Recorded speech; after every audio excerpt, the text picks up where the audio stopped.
Você pode sugerir um tema. O CEPOD é uma troca de ideias entre cientistas sobre temas controversos e urgentes no contexto social. A ideia é esclarecer assuntos que até podem não ser foco de suas pesquisas, mas sobre os quais são questionados enquanto cientistas.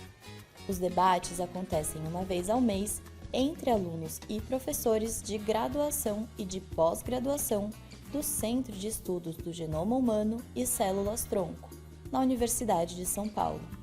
A organização é de Rayane Ferreira e Igor Barbosa. Dado que os temas são de interesse público, consideramos que essas conversas devem ser de domínio público também. Aproveite! Olá, aqui é a Andréa Grieco, divulgadora de ciência do Genoma USP. Essa foi a primeira vez da nossa equipe gravando para um podcast e nos entendendo com os equipamentos. Por isso, o início da conversa de hoje acabou ficando cortado. Basicamente, a Rayane e o Igor nos contaram sobre algumas grandes descobertas da humanidade, como o uso do fogo e a invenção da roda. Em seguida, a Rayane disse: 1450, então, a gente tem o advento da prensa de Gutenberg, que até então os livros que eles eram copiados e passados para as outras pessoas eram realmente escritos à mão, né? Então você tinha que fazer toda a transcrição do livro. E com a prensa de Gutenberg, eu não sei se a gente pode dizer que foi democratizado, mas de fato mais pessoas tiveram acesso ao conhecimento. Então, o conhecimento humano Essa voz é do Igor. Dessa época e posteriormente conseguiu ser disseminado muito mais facilmente e não só entre as elites, né? Então, outro advento muito importante foi a eletricidade e as lâmpadas, né, que permitiram não só expandir, né, a produtividade humana para a noite, mas também permitiu o desenvolvimento de tantas tecnologias que a gente usa. Que a gente está aqui hoje, por exemplo, usando de muitas delas.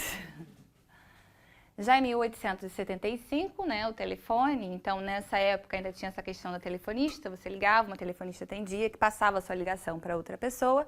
E acredito eu que tenha sido a primeira vez que nós tivemos essa comunicação mais instantânea, né? Você realmente ligar e outra pessoa atender quase que simultaneamente. De longas distâncias. Longas né? distâncias, isso.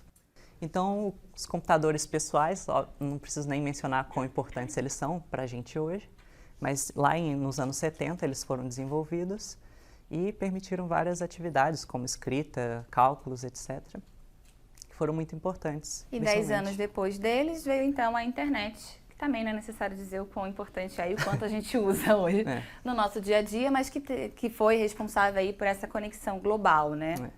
Então, os computadores pessoais com a internet potencializou ainda mais, permitiu esse compartilhamento global de informação, instantâneo também. E com os smartphones, principalmente com o iPhone, né? Que realmente popularizou a ideia do smartphone, trouxe essa conexão a qualquer lugar que você tiver. Eu tenho certeza que todo mundo aqui deve estar com o seu no bolso. E em 2020, na verdade, a inteligência artificial é um pouco mais antiga do que 2020, né? Mas a partir de então, isso tem se tornado mais presente na nossa vida. Tanto a inteligência artificial quanto o ChatGPT, que viralizou do final do ano passado para começo desse ano, em menos de 6 meses já é um dos assuntos mais falados em todo o mundo. Inclusive, todas as imagens que a gente viu aqui não foram criadas por um ser humano. Foram todas criadas por uma inteligência artificial, no caso aqui o Midjourney, que você escreve o que você quer ver e ele gera para você, seja lá o que for. Pode ser um vírus da Zika, numa célula em Marte. Ele vai criar para você algo parecido. Bom, então para começar a falar um pouquinho, né, do dito cujo, então a gente começa pela definição dele. Então, o ChatGPT, ele nada mais é do que um método de inteligência artificial que aprende a processar o que nós falamos, lendo documentos que foram transformados matematicamente, para ele aprender quais palavras costumam aparecer depois de quais outras, dando valores para essas combinações. A gente sabe hoje que existem duas versões do ChatGPT, né, a 3.5 e a 4. A 3.5 ela vai usar, então, todo o conteúdo que estava disponível na internet até, se eu não me engano, setembro de 2021, conteúdo textual. E a versão 4.0, se você quiser, ela acessa a internet também para ajudar nessa resposta que o ChatGPT vai estar passando. O Igor vai detalhar um pouquinho isso depois. Então, com essa vasta biblioteca, né, de informações disponíveis na internet. Ele aprendeu como o ser humano escreve e qual palavra é mais provável aparecer depois daquela anterior. Então, se você pergunta para o ChatGPT sobre biscoito, por que não? Você vai perguntar sobre biscoito e ele vai escrever lá biscoito de... Aí tem uma chance de aparecer de chocolate, de morango, de limão. Então, por uma probabilidade, ele vai definir qual que é a palavra que vem depois e escrever parágrafos inteiros ou textos inteiros dessa forma. E ele vai até discutir que, em alguns lugares, nem é biscoito, é bolacha. Então, é impressionante a forma como ele faz. E, na prática, essa é a cara do ChatGPT. Então, ele é exatamente o que a gente esperava dele, um chat, né? Você escreve aqui uma mensagem e ele vai ler aquilo e te dá uma resposta apropriada. E como a Rayane falou, tem duas versões, né? 3.5 e 4. A 3.5 ela está disponível gratuitamente e a 4 está uma versão paga de $20 por mês. Então, vamos dar alguns exemplos. Por exemplo, eu pedi para ele escrever um código em R para analisar dados de força de camundongos MDX, que são camundongos com distrofia muscular, submetidos a diferentes tratamentos. É um pedido bem genérico, né? Eu não sou programador, mas aí ele vai me dizer aqui o que ele vai precisar, qual o formato dos dados, as variáveis, etc. E ele vai conseguir gerar para você um código na linguagem de programação que você queria. Então pode ser Python, R ou outras. E aí você vai copiar esse código, rodar lá no seu programa e você vai ver que ele vai funcionar. Você pode ter que fazer alguns ajustes, mas ele funciona muito bem. Muitos programadores dizem que isso tem reduzido muito a carga de trabalho deles, porque eles conseguem fazer programação muito mais rápido, com a ajuda do ChatGPT. Você pode usar ele como uma ferramenta de gramática, então se você tem dúvida se seu inglês está coerente, está gramaticalmente correto, você pode, aqui eu adicionei uns erros de inglês e pedi para ele escrever um texto mais coeso e claro. Ele reduziu um pouco essa frase, corrigiu os erros e se você quiser fazer isso na sua tese inteira, você pode fazer isso. Você pode usar ele também para pesquisa, então todo mundo aqui deve usar o Google para pesquisar artigos, qualquer coisa, receita, etc. Você pode usar ele como uma ferramenta de pesquisa, então seja ela científica ou não. Aqui eu pedi para ele escrever um parágrafo explicando as principais características da doença de Parkinson e pedi para ele depois me dar as referências bibliográficas reais disso. Então ele escreveu aqui um parágrafo muito bom sobre a doença de Parkinson e me deu aqui 3 artigos científicos com DOI e tudo mais. Então, para quem está na academia, pode ser interessante isso daqui. E ele tem capacidade de resolver problemas de lógica e até provas. Então a gente pegou essa prova aqui da genética, né? Essa é uma prova que é aplicada para medicina, aqui da USP, na disciplina de genética médica. A gente tem autorização dos professores, a Maria Rita, a Maris, todo mundo autorizou. E a gente colocou ela para o ChatGPT resolver na complexidade que ela estava. Então, basicamente, eu não fiz nenhum ajuste para ajudá-lo, só copiei e colei na complexidade que estava lá. Então a gente jogou lá a questão e a gente pegou a primeira resposta dele para saber se estava certo ou não. Então, essa questão pedia para calcular o risco de ocorrência ou recorrência quanto ao nascimento de uma criança futura com doença genética. E aí, o primeiro caso é uma família com filho com síndrome de Down, com uma constituição cromossômica em mosaico. E ele respondeu corretamente que a chance é menor do que 1%, é desprezível, porque esse tipo de mosaico acontece normalmente, justificado aqui corretamente, por casos de não disjunção. Então, a chance deles terem outro filho com síndrome de Down é semelhante à população geral. Então, ele respondeu corretamente essa questão. É uma questão relativamente fácil, mas nós colocamos toda a prova. Então, aqui são 8 questões, cada questão tem diversas alternativas, e ele foi capaz de responder corretamente 22 das 26 alternativas da prova de medicina. Então, isso foi só a primeira resposta que ele deu, 22 estavam corretas. O interessante é que quando ele errou, ele tem 84% de acerto, né? Mas acho que ele errava, a gente ia entender por que ele errou. E aí a gente falava assim, você errou porque você esqueceu de considerar o conceito de inativação do X, por exemplo. Aí ele vinha, me desculpe, realmente. Se eu considerar, chego a isso. E aí era perfeito. Acho que uma ou outra, talvez uma que a gente teve que dar várias, não, mas você tem que considerar tal coisa. E aí a gente pode pensar, né, tipo, em momentos eu até duvidava do nosso gabarito, né, porque ele era tão convincente. Ele dava respostas muito boas, muito completas, e aí a gente falou, não, será que a professora está errada? Mas não, realmente a resposta do gabarito estava correta e desafiando ele um pouco mais, ele conseguia chegar à resposta correta. Mas sem desafiá-lo, ele já conseguiu uma taxa de acerto muito alta, na versão 4 dele. Bom, e claro que a questão das provas e etc. são dos impactos que a gente tem do uso do ChatGPT na academia, mas é claro que o ser humano não pararia por aí, né? Então a gente tem aqui a Amazon, ela detectou mais de 200 livros que já estavam sendo vendidos na plataforma e que tinham sido escritos pelo ChatGPT. E esse homem aqui que escreveu um livro em 3 dias usando o ChatGPT, e para quem tiver muito interesse em fazer isso, tem vários cursos na internet ensinando a fazer até 300 livros por ano utilizando o ChatGPT. Teve até um caso de um advogado que ele foi punido judicialmente porque ele inventou, né, ele usou o ChatGPT para procurar jurisprudência e ele colocou no processo a jurisprudência criada pelo ChatGPT e ela não existe. Então, o ChatGPT inventou uma jurisprudência, ele colocou no processo, ele teve que explicar para o juiz de onde ele tirou, ele falou que era do ChatGPT e ele foi punido. Então, muito cuidado, verifiquem essas informações.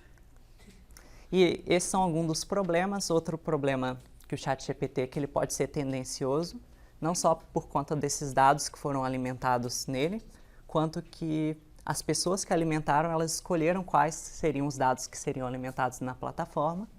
Então, tem o viés das informações que estão na internet, das pessoas que incluíram no ChatGPT seletivamente as informações, e também ele tem algumas limitações, vamos dizer assim, que a própria empresa criou, para ele não reproduzir frases racistas, machistas, etc. Então, você não pode pedir para ele criar uma frase racista, porque ele vai se negar a fazer isso. Então, ele tem algumas limitações, digamos, justificáveis para que ninguém use por uma forma indevida, né? E, às vezes, principalmente em questões políticas que você pergunta para eles, pode levar ele a ser um pouco tendencioso também para um lado ou para o outro. Os criadores também chamam de alucinações essas informações que ele inventa. Então, como ele funciona daquela forma que ele vai vendo qual que é a palavra mais provável de aparecer depois, às vezes ele cria uma frase que tem uma informação inventada. Então, ele chama isso de alucinações. E aí, para testar um pouquinho ele, trazendo um pouco mais para as nossas pesquisas também, nós colocamos, então, essa questão para ele, ó. O vírus da Zika tem sido estudado para tratar câncer. A gente sabe que o vírus da Zika é uma das pesquisas aqui do genoma. E aí a gente ainda pergunta qual tipo de câncer. Então ele responde perfeitamente que até a data do último treinamento dele, que foi em setembro de 2021, que de fato o vírus da Zika estava sendo usado em estudos preliminares para tratar o câncer do sistema nervoso central. Ele até fala das células tronco cancerígenas e ele descreve isso muito bem.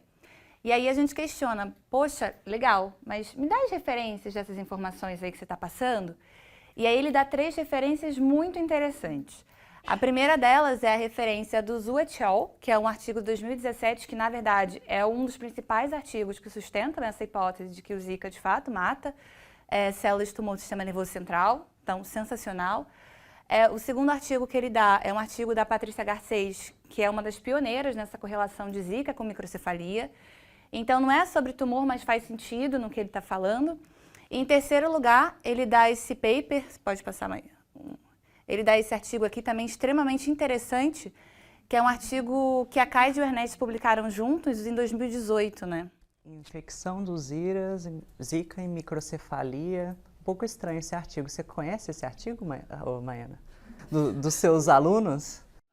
Kaide sim, mas o Ernesto não escreveu. Essa voz é da Maiana Zatz, que estava na plateia. Ela é diretora do Centro de Estudos do Genoma Humano e Células-Tronco da USP e reconhecida como a segunda melhor geneticista do Brasil.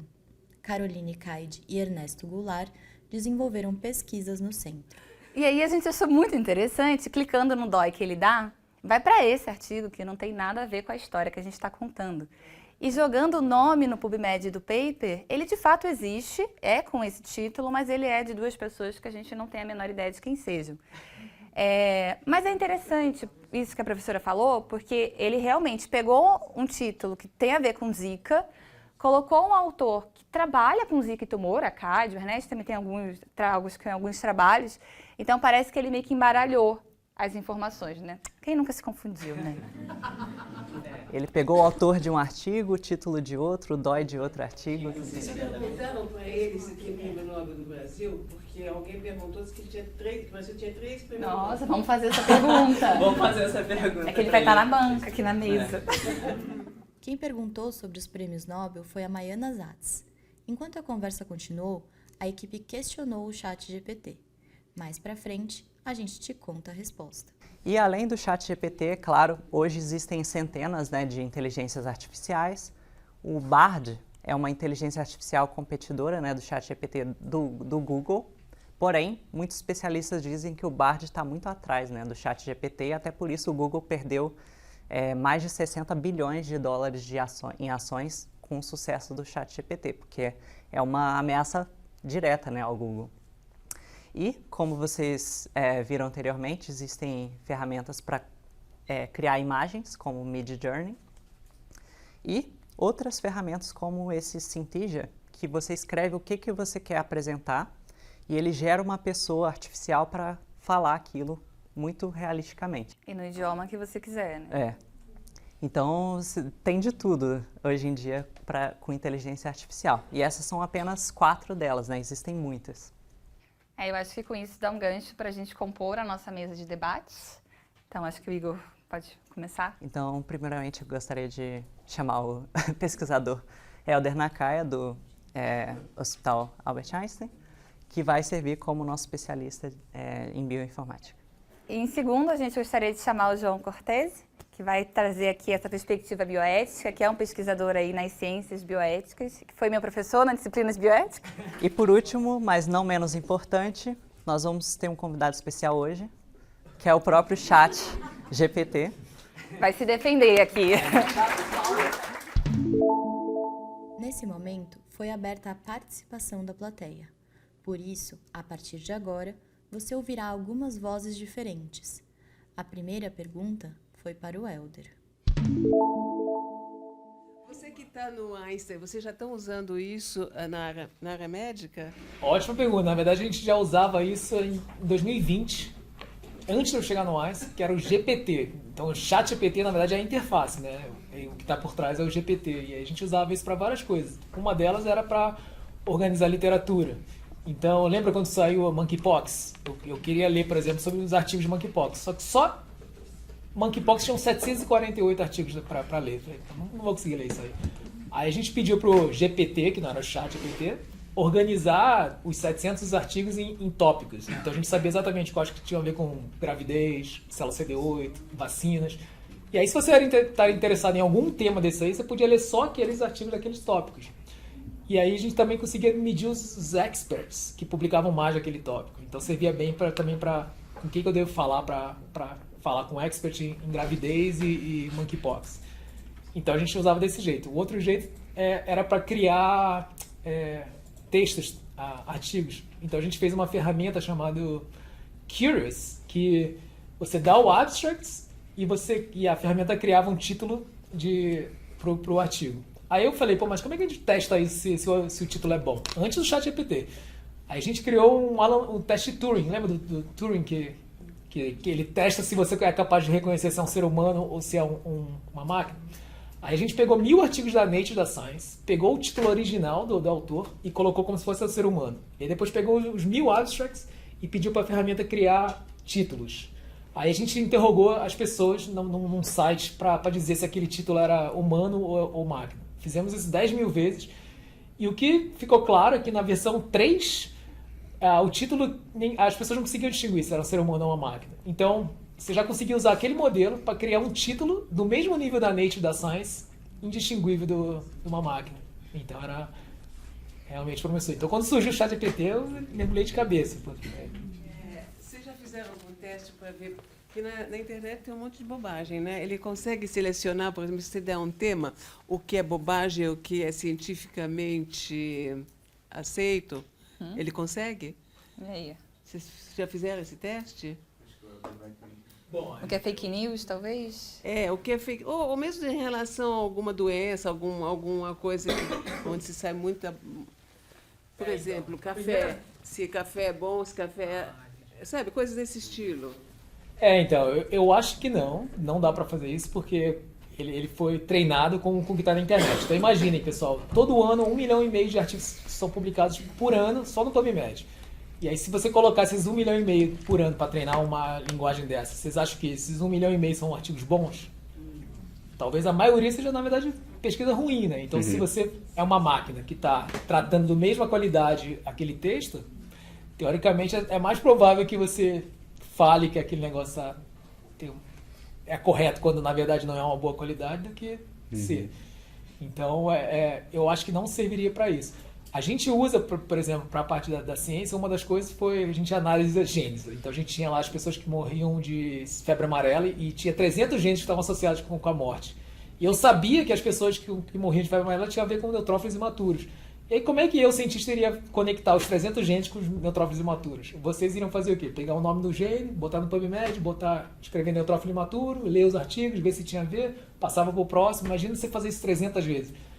Então, simplesmente eu peguei a lista e falei assim, olha, eu quero saber desses 300 genes quais são os que estão relacionados com neutrófilo imaturo, infecção, e aí ele me dava os poucos genes que eu podia depois ir olhar e ler a respeito. Aí era a parte manual humana que fazia. Então, eu acho que ela serve bem como se fosse uma ferramenta de screening, assim, para facilitar, organizar a literatura, buscar coisas, mas não para conferir qualidade de um texto científico. Eu acho que o especialista ainda está muito melhor do que... Só que, de novo... exato, a versão 4. Quando sair a quinta, talvez... acho que uma questão que talvez se coloque... Esse é o João. Ela vai fazer talvez um bom screening pegando 98% da literatura relevante. Mas digamos que ele deixe passar a principal referência, né? Os tipos de erro que eu acho que colocam um problema, né? Porque até hoje, se um advogado, um engenheiro, um médico faz um erro, a gente sabe atribuir responsabilidade ou não. E na hora que tem um erro grave do ChatGPT, né? Como é que a gente vai lidar com isso?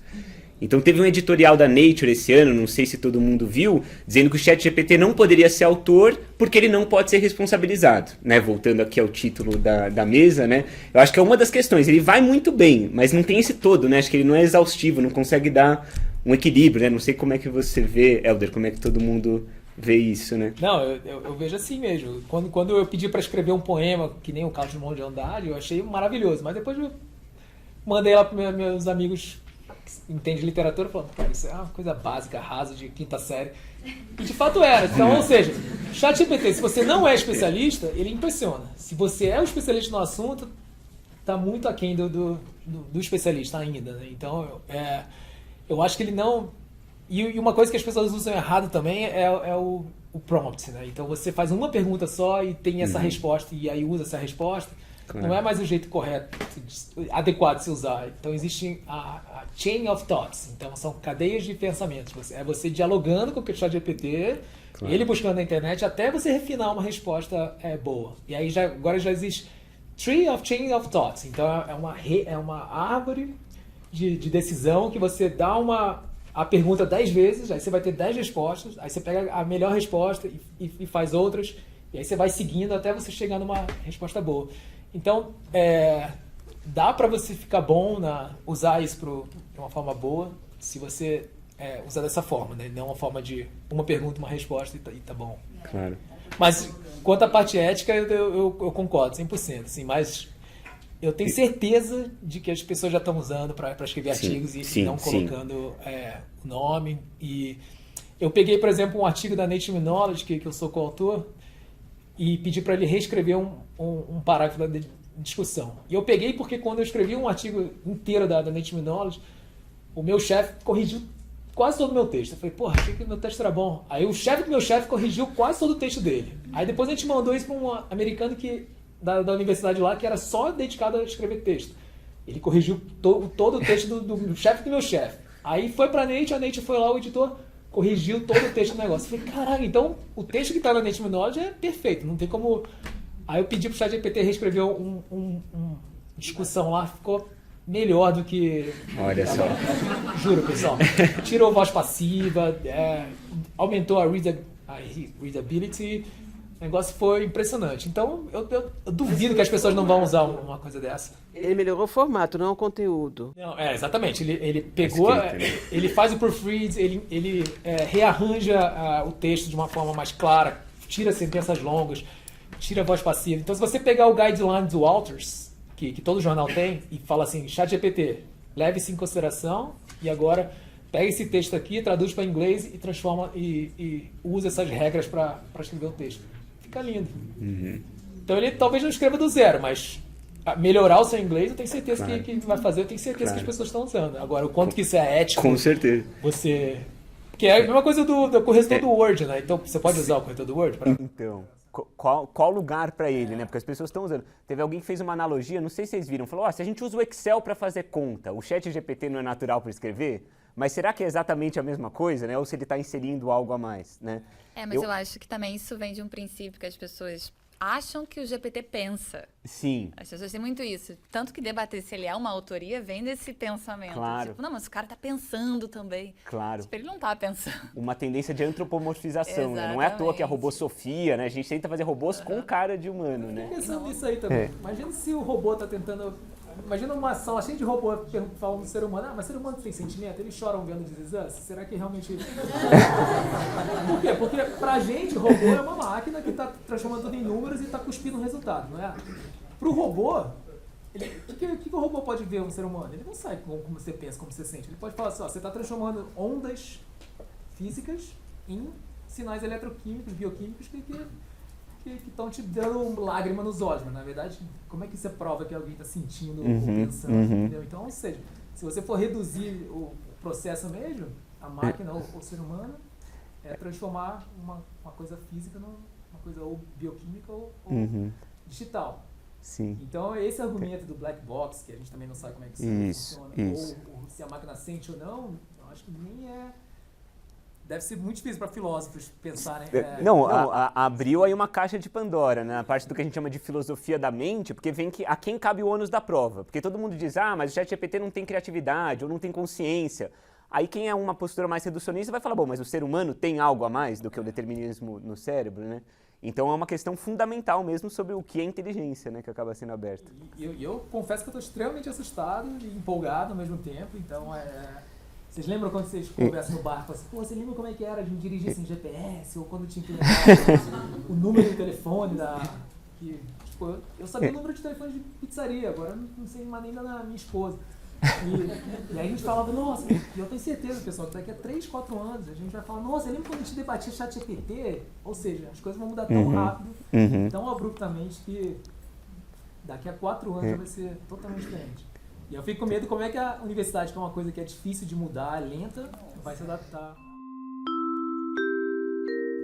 Bora para outra pergunta da plateia. Na verdade, eu queria perguntar sobre essas coisas que vocês chamaram de alucinações. Eu acho que não é uma palavra adequada, né? É fraude. Porque ele sabe muito bem que um é um, outro é outro. Ele podia ter botado simplesmente uma referência a menos, por exemplo. Ou dizer, tipo, não tenho 3, eu tenho 2. Então, eu não tenho nem exatamente uma pergunta. Eu queria que vocês falassem sobre isso, porque é uma coisa que, pra mim, é um absurdo. Porque é fraude. É que acho que fraude envolve intencionalidade, né? Uma mentira é quando alguém tem a intenção de dizer algo falso. Ele processa estatisticamente, ele vê o que é mais provável que satisfaça conforme os parâmetros que ele for treinado.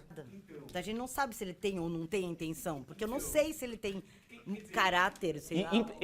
Intenção ele não tem, a gente não sabe se um dia um sistema de IA vai ter uma intenção própria. Mas hoje em dia ele não tem, ele foi programado de algum modo para nos dar uma resposta que a gente considere satisfatória, né? É uma questão estatística, ele vai dando o que a gente espera, né? Mas ele claramente sabe que um é de um e outro é do outro. Então, acho que o Helder, acho que não.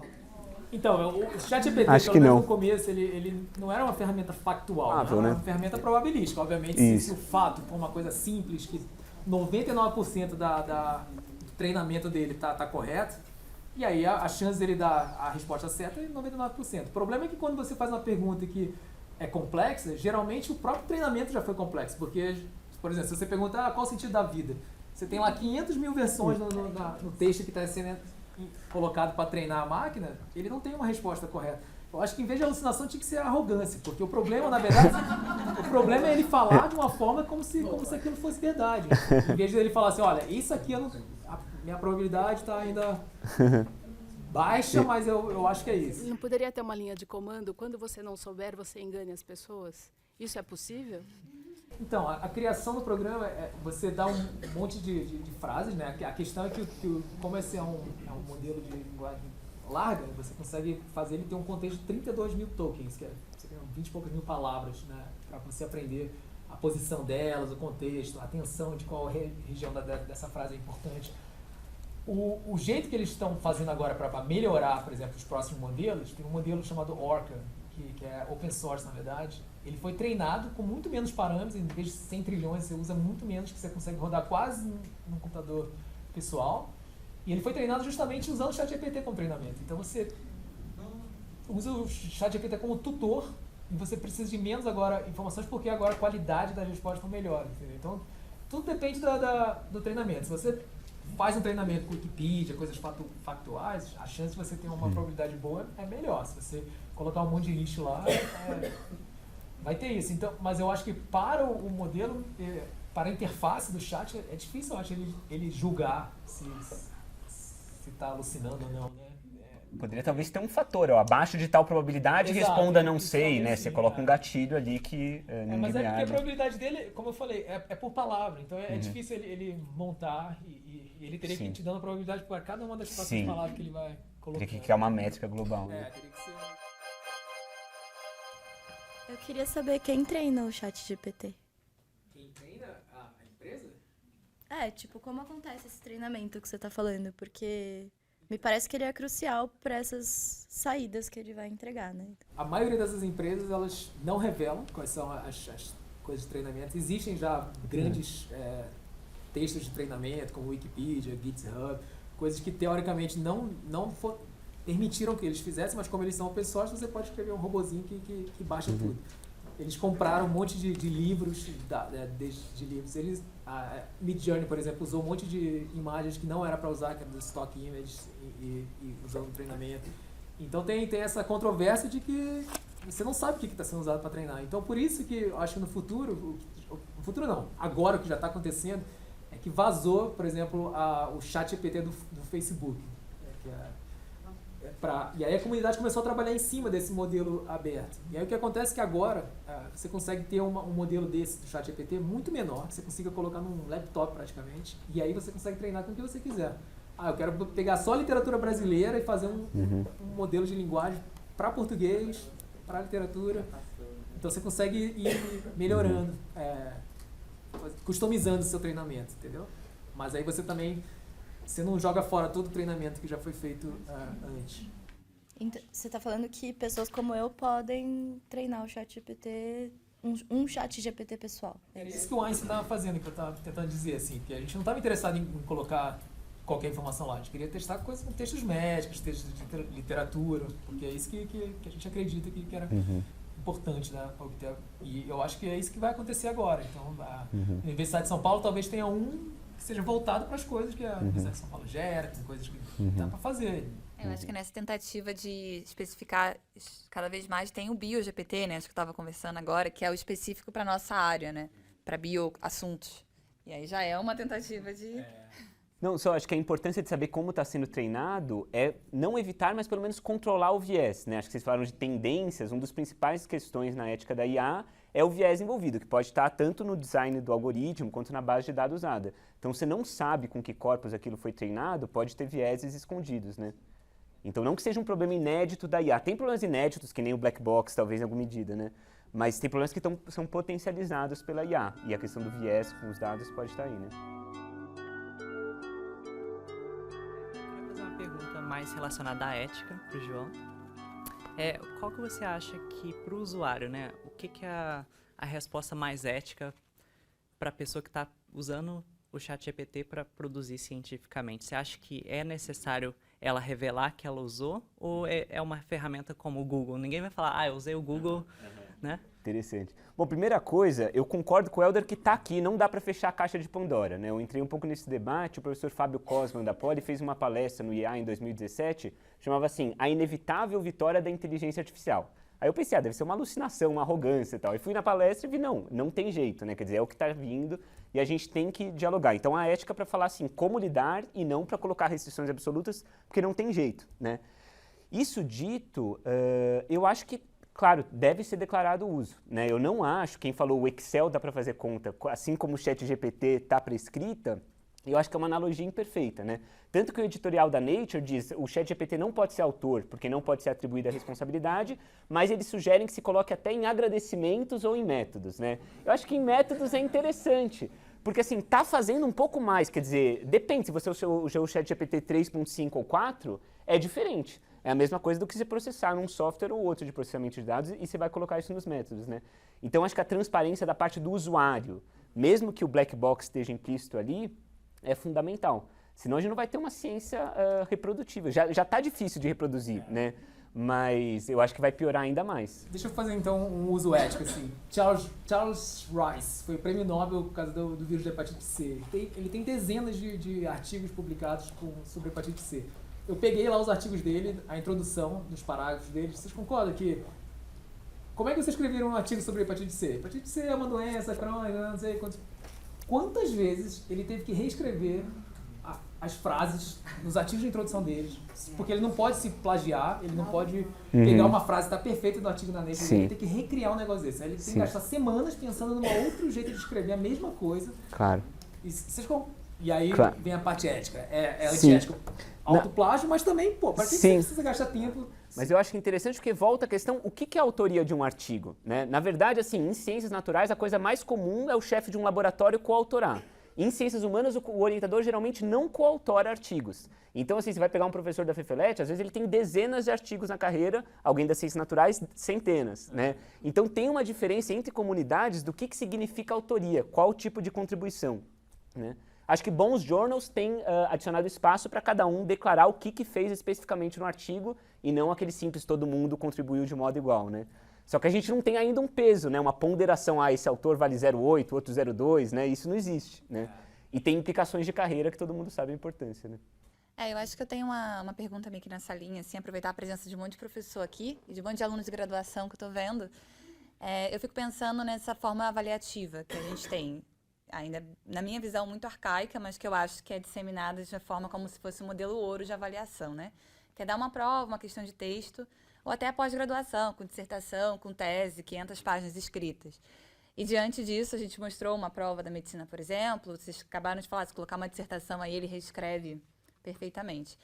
Será que a gente está diante, enfim, de uma mudança nesse modelo avaliativo? Ou vocês acham que a academia vai falar, tipo, não é nada disso, vamos continuar aplicando prova de papel? Eu acho que é inevitável, quer dizer, não dá para ignorar, né? Não é à toa que está borbulhando, né? As pessoas otimistas, por exemplo, na questão de jogar xadrez ou jogar Go, falam de centauros, né? Então seria o ser humano agindo junto com a máquina, né? Se aquela hora que eu tinha que escrever só para encher linguiça ou fazer um abstract que eu não queria, o ChatGPT me ajuda, o ideal seria que isso desse espaço para a gente ser criativo onde mais cabe, né? O que eu acho que é o risco é que o ChatGPT e a IA no geral, né, por aprendizado machine learning, né, ela vai aprender de padrões, então ela vai dando mais do mesmo. Na universidade a gente gostaria de trazer coisas novas, né? Mas se ela sempre vai repetindo padrões, tem uma ossificação de fundo, né? Acho que isso é um risco. Mas no quanto ela puder ajudar para a gente fazer coisas novas, acho que seria ótimo, né? Bom, predizer o fim do mundo é a coisa mais ingrata de todos, né? Porque se você prediz e está correto, o mundo acabou, ninguém te dá os parabéns. Se você erra, as pessoas vão falar, você é o cara que prediz o fim do mundo. Então eu vou tentar ser não pessimista, vou tentar olhar o lado otimista dessas inteligências na academia. Eu acho que no jeito otimista, muitas pessoas e o diploma vai ser relevante, muitas coisas... As pessoas que entram para a universidade só para ter o diploma, para poder ter um emprego, para poder ter um salário, vai ser desnecessário. Então, no jeito otimista, o capitalismo vai falar, não, beleza, a gente vai ter uma renda universal, você não precisa ir para a faculdade só para ter um diploma.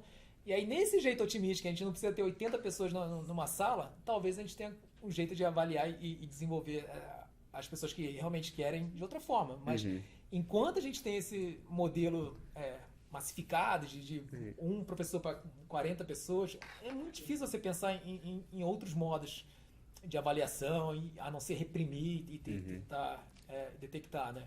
Então eu acho que tomara que a universidade consiga acompanhar e a sociedade, o capitalismo consiga também falar, pessoal, só entra quem realmente estiver interessado, os poucos que quiserem, e aí a gente consegue trabalhar junto. Agora, exemplos de máquinas trabalhando bem com humanos, tem 2 semanas atrás, esqueci qual foi a empresa, tem uma inteligência artificial que resolveu um teorema lá de 50 anos que conseguiu otimizar 10 vezes o processamento de uma coisa lá. Um avanço muito significativo. Aí o ser humano, por causa dessa solução da máquina, melhorou ainda 3 vezes mais acima do que a máquina. Nossa, esse foi o meu sonho de como a ciência poderia ser feita. Assim, usar uma para dar ideia, depois o ser humano vai lá e trabalha em cima. Eu acho que isso é interessante, porque quando eu estava até conversando com o Igor sobre isso, né? Tipo, como é que a gente usa isso pro bem, a nosso favor e etc. Sem ser essas questões gramaticais e tal.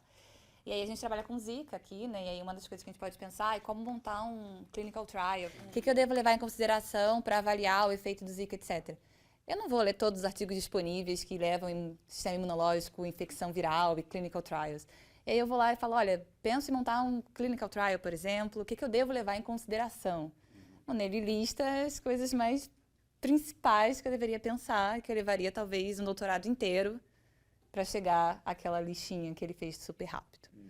Então, acho que eu gosto de dizer que, em vez de você...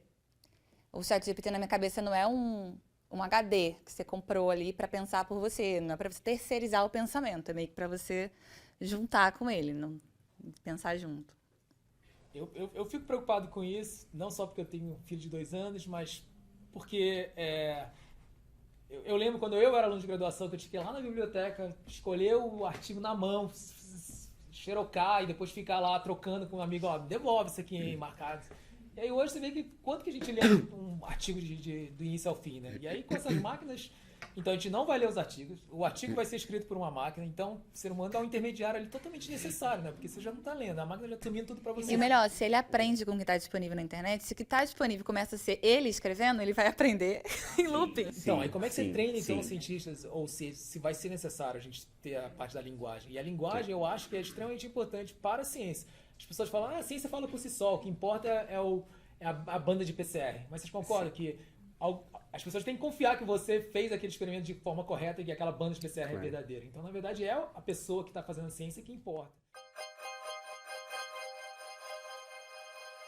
Lembra daquela pergunta da Maiana sobre o que o ChatGPT responderia em relação à quantidade de prêmios Nobel do Brasil? Olha só o que a inteligência artificial respondeu. Aparentemente o Brasil tem 4 prêmios Nobel. Bom, o Chagas, ele recebeu 9. Merecia, né? Deveria. O Lattes também. Também merecia. Porém, essa é a versão 3.5. Olha, o Saramago que fala que é brasileiro. Saramago. Nossa. A 4 muda? Será? Nobel da Paz também, olha só. E a versão 4, ele disse que não tem. Então, a versão mais nova tá melhor. Ou seja, você só sabe a informação certa se pagar $20, senão você vai ser enganado. Será que tem alguma maneira de resolver esse problema?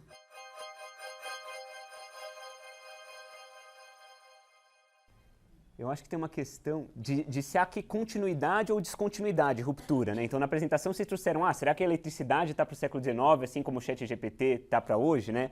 E acho que essa é a questão de ouro para saber o futuro do trabalho, né? Outro dia, num debate assim, alguém me dizia, olha, na metade do século XX, mais da metade das pessoas no mundo trabalhavam na área rural. A gente conseguiu reinventar para um setor terciário e tal. Os otimistas vão dizer a mesma coisa agora, a gente vai reinventar. E os pessimistas vão dizer, não, aqui há uma diferença qualitativa, né? Então, além da nossa tendência a antropomorfizar, eu acho que a gente está tendo um susto e a questão é ver se esse susto é justificado, é uma ruptura, ou se no fundo tem uma continuidade, a gente está indo para um ludismo, né, de querer quebrar a máquina, né? Aí acho que está um pouco a questão. Eu adorei o exemplo de vocês lá da descoberta do fogo, da roda. Não sei se vocês viram, vocês começaram na pré-história, depois a roda, aí as últimas descobertas foram em questão de 10 anos. Ou seja, se você for quantificar o conhecimento humano, ele cresce de forma exponencial. E agora, se as máquinas treinarem as próprias máquinas, aquilo vai continuar exponencial. E aí que a gente vai, talvez, descobrir o problema do aquecimento global, fusão a frio, cura do câncer, velhice. E como é exponencial, o negócio é aquilo. Pode ser daqui a 5 anos, o negócio não precisa mais ser demorado. Hoje, o que a gente está vivendo com o ChatGPT era para acontecer daqui a 10 anos. Então, o negócio, eu acho que... Por isso que eu estou falando, que as coisas vão mudar muito e muito rápido. E eu queria que o Brasil discutisse mais sobre isso, principalmente a parte ética e regulação, porque eu acho que a gente não está entendendo a magnitude do que está vindo aí. Não é só uma ferramenta, né? Eu acho que é uma mudança radical, né?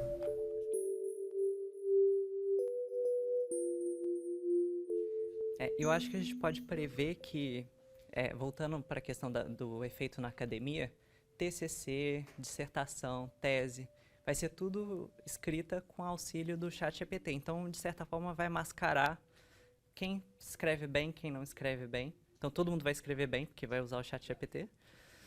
E aí eu fico pensando não só no efeito disso, mas se a gente vai ter que normalizar isso, de certa forma. Porque teve um caso, né, Raina, você quer comentar? Basicamente, ele foi... a gente fez uns testes legais, vamos comentar. Ele foi defender o TCC dele, se eu não me engano, era uma monografia. E aí a banca resolveu colocar no ChatGPT para perguntar se foi o ChatGPT que escreveu. E aí o ChatGPT escreve, sim, fui eu que escrevi o texto acima. E aí eu olhei para o Igor, aí eu falei, Igor, vamos fazer uns testes? Aí eu coloquei lá no ChatGPT. Foi você que escreveu a frase abaixo? Aí a frase era, a capital do Brasil é Brasília. Aí ele, sim, fui eu que escrevi essa frase. E aí esse cara, nesse caso, ele está entrando com vários processos dentro da universidade. Ele falou, não, mas fui eu que escrevi, não foi isso, ChatGPT. Mas é isso, né? Tipo, ele já escreveu tanta coisa que a probabilidade dele ter já escrito aquela frase é absurda. Então, mas a banca está errada, na verdade. Porque o ChatGPT, ele não consegue avaliar se foi ele que... Como você mesmo falou, assim, existem ferramentas de detecção de IA, mas isso é baseado na probabilidade de um ser humano realmente usar aquelas palavras, né? Então ela meio que consegue saber. Só que aí o que acontece? A pessoa pode gerar o texto no ChatGPT, pega uma outra ferramenta de IA que faz parafrasear, que aí parafraseia o negócio, e aí se você coloca na detector de IA, você não vai passar no detector de IA. Então vai ficar essa guerra armamentista. E eu acho que uma das coisas que tem que mudar talvez seja o blá blá blá, porque, por exemplo, a Universidade de São Paulo, eu tenho que escrever, dizer se a disciplina é boa ou não. Aí tem que fazer um parecer. Não, tem que ser um negócio com um monte de texto lá, num formato X formal lá, que no futuro as pessoas vão usar o ChatGPT para escrever essa parte. O cara que vai ler vai usar o ChatGPT para ler o negócio, e o que vai importar vai ser aquelas 5 bullet points lá, falando assim, essa disciplina é boa por causa disso. Então, ou a gente vai ter que otimizar isso aí para cortar essas coisas que já não vão ser lidas por seres humanos e nem geradas por seres humanos, ou a gente vai ficar nesse teatrinho de fingir. Porque se é inútil, não sei se todo mundo vai escrever bem, todo mundo vai escrever segundo o que é esperado, né? Acho que não é um escrever bem no fundo, né? Mas se é para cumprir papel, a gente tá todo mundo se enganando, né?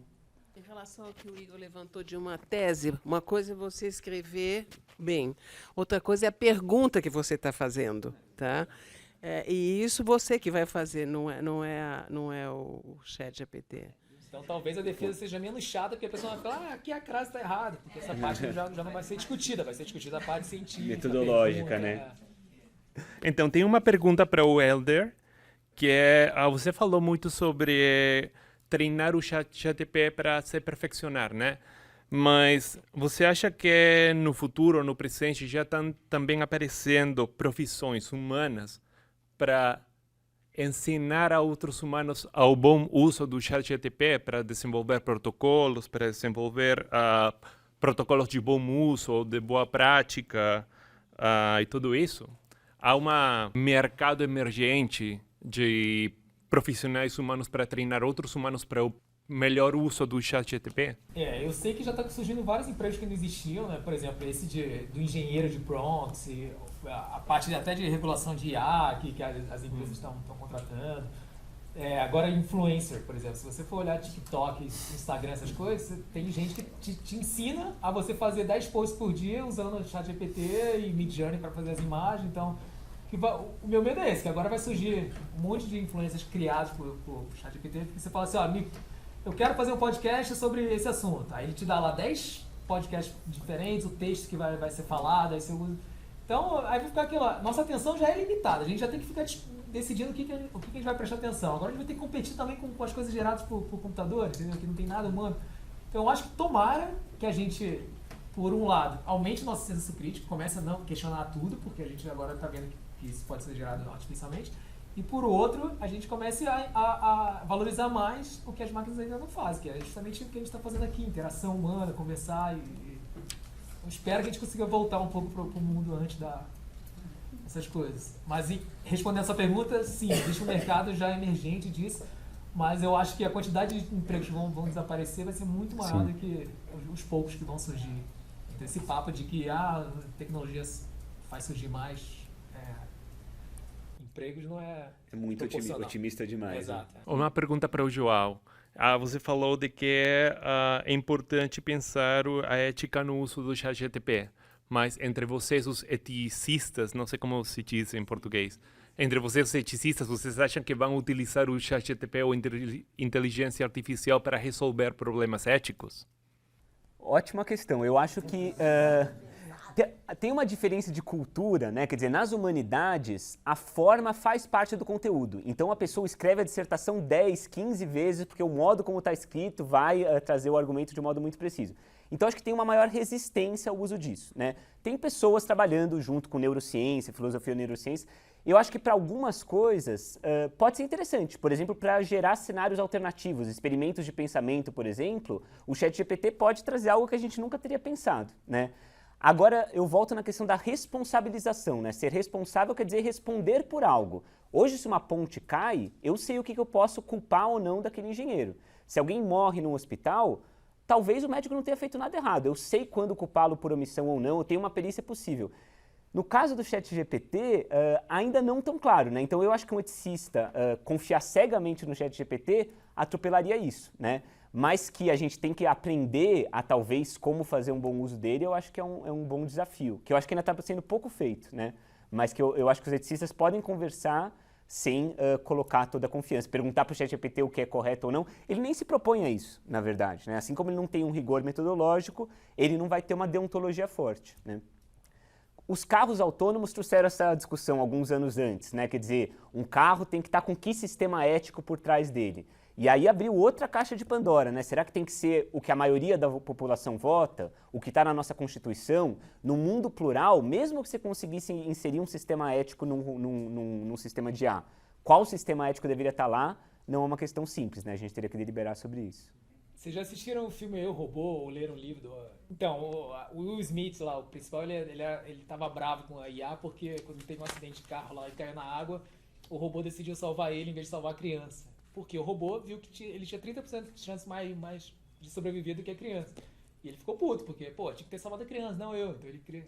Não sei se era 30%, mas o fato é que foi uma decisão ética que a máquina teve puramente baseada em probabilidade. Esse cara tem 30% de chance mais de sobreviver, eu vou salvar ele. Sim. E aí o que um ser humano iria escolher nesse momento, né, em salvar? Óbvio que você podia falar, mas o cara pode programar lá que salve entre uma criança e um adulto, salve a criança, né? Podemos perguntar para o ChatGPT se eles quiserem colocar qual a solução do plano do bonde, porque ele estava perguntando, não sei o seu nome, né? O Rogério estava perguntando. Eu acho que esse é o tipo de coisa. Quando os filósofos sistematizam, né? Todo mundo deve conhecer, né? Deve atropelar 4 pessoas ou mover a alavanca para o bonde atropelar só uma. Se você coloca nessa linguagem, você vai quantificar, talvez o ChatGPT possa fazer cálculos, dizer algo, né? Mas nem todo mundo está de acordo que essa é a boa abordagem para a ética, né? Você ficar calculando de um lado para o outro, né? Antes da gente chegar na questão do futuro do mundo, né, tem gente que fala assim, coloque uma IA para maximizar o número de clipes. A rigor, ela poderia começar a destruir tudo que tem ao redor dela para ter mais matéria-prima para fazer clipes, né? Então, pode ter isso, talvez a IA seja super inteligente. Mas eu acho que em qualquer ação que a gente vai tributar ou não, né, dar a autoria ou não para o ChatGPT de algo, tem uma decisão ética para qualquer pesquisador fazer, né? Qual o uso do ChatGPT, qualquer estudante, né? Então tem dimensões éticas mais próximas também, né? Na verdade, como é que a gente faz com o resto da sociedade? Nós não temos consenso ético, a gente vive numa sociedade democrática com deliberação, na qual sim, a gente tem consensos mínimos, por exemplo, direitos individuais, né? Então, houve casos de discriminação de viés, quando o Google Images colocou que uma pessoa negra era um gorila, né? Isso fere um direito individual básico de uma democracia liberal. Então, acho que nesse sentido a gente tem uma base de acordo que deveria ser ali o quadrado do qual a IA não sai, né? Mas como implementar não é tão óbvio, né? Porque a tecnologia vai tão rápido que surgem resultados inesperados, né? Ferindo privacidade, viés, explicabilidade, né? Novamente, não dizendo que não deve ser usado, mas problematizando, né? Eu estava aqui com uma dúvida que eu não sabia como falar, mas você falou uma coisa assim, a gente, numa democracia, numa sociedade democrática, a gente discute, são pessoas que discutem, tá? Não sei se vocês viram há um tempo atrás um filme que chama O Soldado que Nunca Existiu, ou O Soldado Inventado, uma coisa assim. Eles criam um soldado imaginário para mandar para a Europa para enganar o Hitler durante a Segunda Guerra Mundial. Como eu vou saber se essas pessoas que estão debatendo numa rede virtual, Instagram, Facebook ou whatever que tiver, são pessoas reais e não criadas por uma discussão criada no ChatGPT por outras inteligências artificiais. Eu acho que isso também vai dificultar a nossa vida, porque não é só reconhecer que pessoa escreveu ou não aquele texto, mas foi uma pessoa e aquela pessoa que está se defendendo é uma pessoa real, né? Porque eu não sei, eu fiquei pensando nisso que você falou agora. Vai ter um debate. E a opinião da maioria das pessoas prevalecerá. Mas numa situação que hoje a gente viveu fake news. Nem sei se quem postou aquilo é verdade.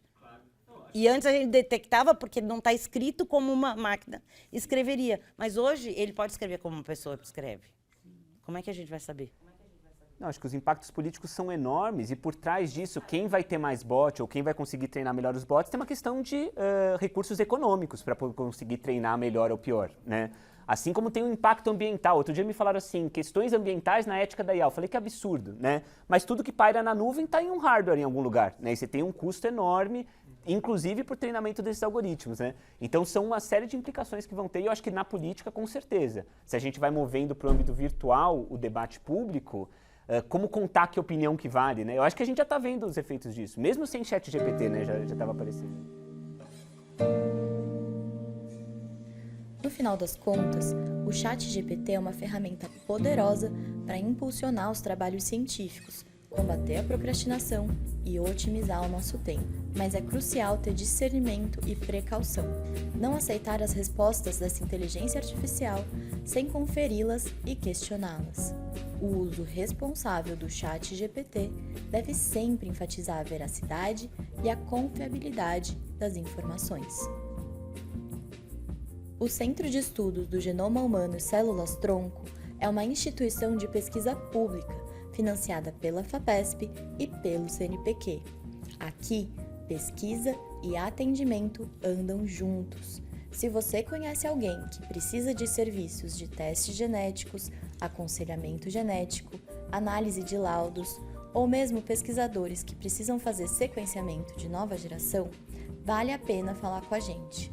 Você acha os contatos no site genoma.ib.usp.br. Vou repetir, genoma.ib.usp.br.